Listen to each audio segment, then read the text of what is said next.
semoga kita dalam keadaan sehat, sukses, dan bahagia. Pada kesempatan ini saya akan berbicara tentang sikap kita terhadap agama lain. Namun sebelum saya berbicara tentang itu, saya harus berbicara dulu tentang agama yang saya anut. Saya menganut agama Buddha. Di dalam agama Buddha itu ada 3 aliran besar, yaitu Mahayana, Theravada, dan Vajrayana. Namun di luar dari 3 mazhab besar itu juga ada yang disebut dengan Maitreya dan I Kuan Tao. Saya sebagai umat Buddha tidak seharusnya saya membangun satu fanatik yang berlebihan sehingga saya memusuhi mazhab-mazhab yang lain. Kalau itu saya lakukan, berarti saya gagal sebagai umat Buddha.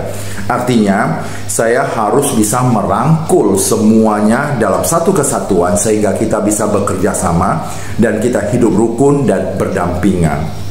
Itu yang harus kita kerjakan di dalam internal umat Buddha. Jika kita katakan bahwa kita bisa bertoleransi dengan agama lain, sedangkan di dalam agama Buddha sendiri kita gontok-gontokan, ribut, itu berarti kita tidak punya nilai toleransi. Sedangkan kita selalu berbicara toleransi dengan agama lain. Itu bukan toleransi. Itu berarti ketakutan yang bersembunyi di balik toleransi. Itu sebenarnya sangat tidak baik, karena kita membohongi diri kita sendiri. Nah, ketika kita sudah bisa berbenah diri kita bisa untuk merangkul seluruh mazhab yang ada di dalam agama Buddha itu, baru kita bisa bekerja sama dengan agama lain, barulah itu disebut dengan toleransi. Artinya, kita bisa damai dengan agama kita sendiri, dengan orang-orang walaupun berbeda aliran, berbeda mazhab, namun kita bisa merangkul mereka, bisa bekerja sama, hidup berdampingan dan rukun. Itulah yang disebut dengan toleransi. Ketika itu sudah terbangun, barulah kita bisa untuk toleransi dengan agama lainnya. Tapi kalau kita ribut melulu dengan orang sesama agama Buddha dari mazhab yang berbeda, tapi kita berbicara tentang toleransi dengan agama lain, itulah yang saya maksud ketakutan bersembunyi di balik toleransi. Itu tidak baik.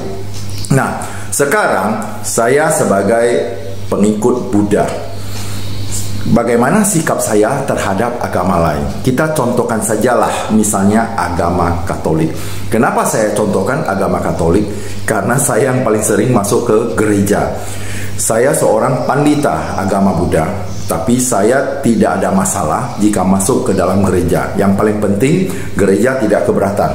Kalau gereja tidak keberatan, ya saya masuk tidak masalah. Bahkan dulu saya pernah ikut juga misa di dalam gereja. Saya rasa itu tidak masalah. Ketika saya masuk ke gereja, apa yang harus saya lakukan? Saya pernah juga tahun 2017 saya ke Pontianak. Ketika sampai di Pontianak itu, saya pergi ke suatu daerah. Saya melihat sebuah gereja yang sangat bagus. Saya masuk ke dalam. Ketika saya masuk ke dalam, apa yang saya lakukan? Saya menundukkan kepala dan membungkukkan badan, menghormat kepada Yesus Kristus.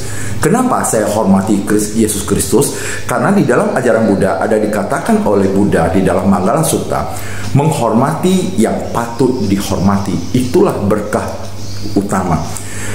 Mereka saja yang sesama kita, yang sejaman dengan kita, orang tua maupun anak muda yang mempunyai perilaku yang baik, yang harus kita hormati, dan mereka mempunyai potensi yang harus dihormati, maka kita harus menghormati mereka.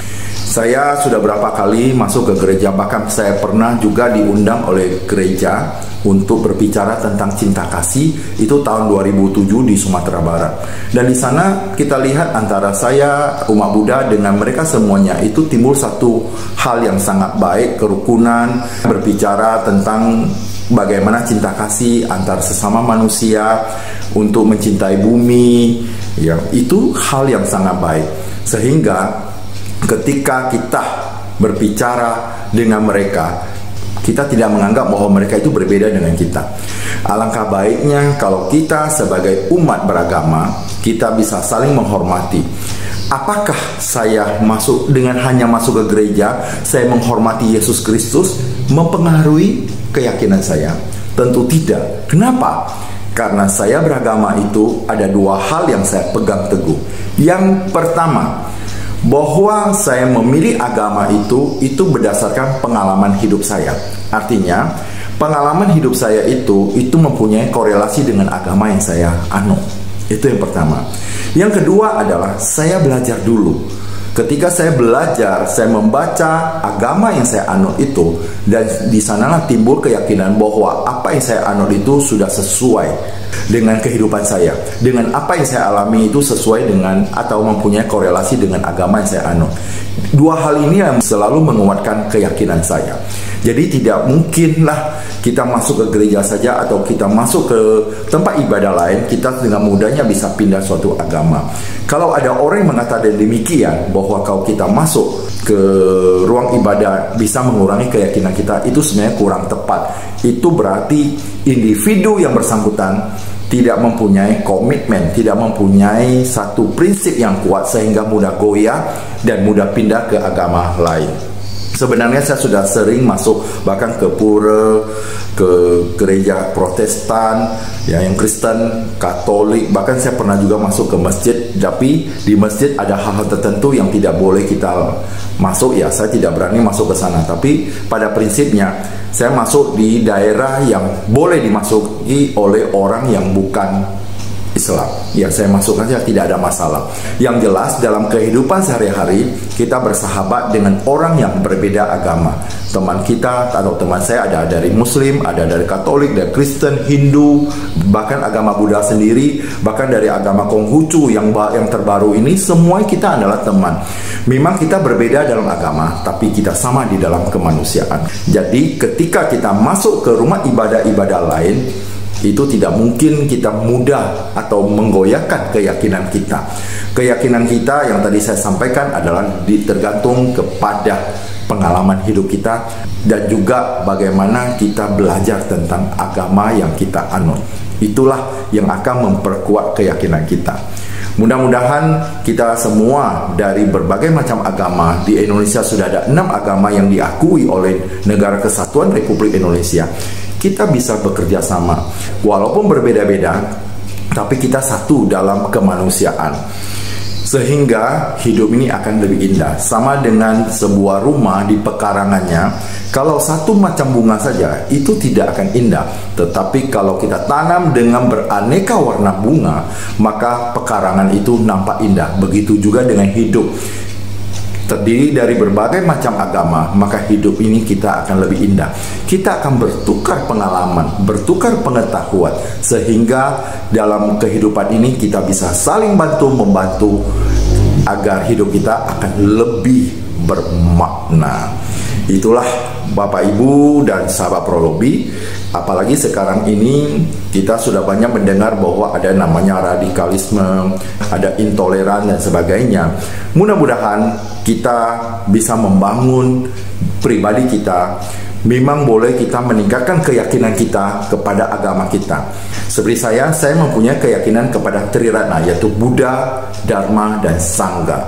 Dan ini tumbuh subur di dalam batin saya. Namun di sisi lain, sifat toleransi ini juga harus tumbuh dengan subur. Artinya harus berimbang, di mana keyakinan kita dengan sifat toleransi kita itu harus berimbang dan tumbuh terus. Sehingga ketika kita meningkatkan keyakinan kita tetap peduli terhadap orang lain.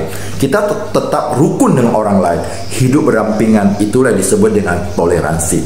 Janganlah kita bersembunyi ketakutan kita karena rasa takut, bersembunyi di balik toleransi. Saya ingatkan sekali lagi, itu adalah orang yang kurang baik.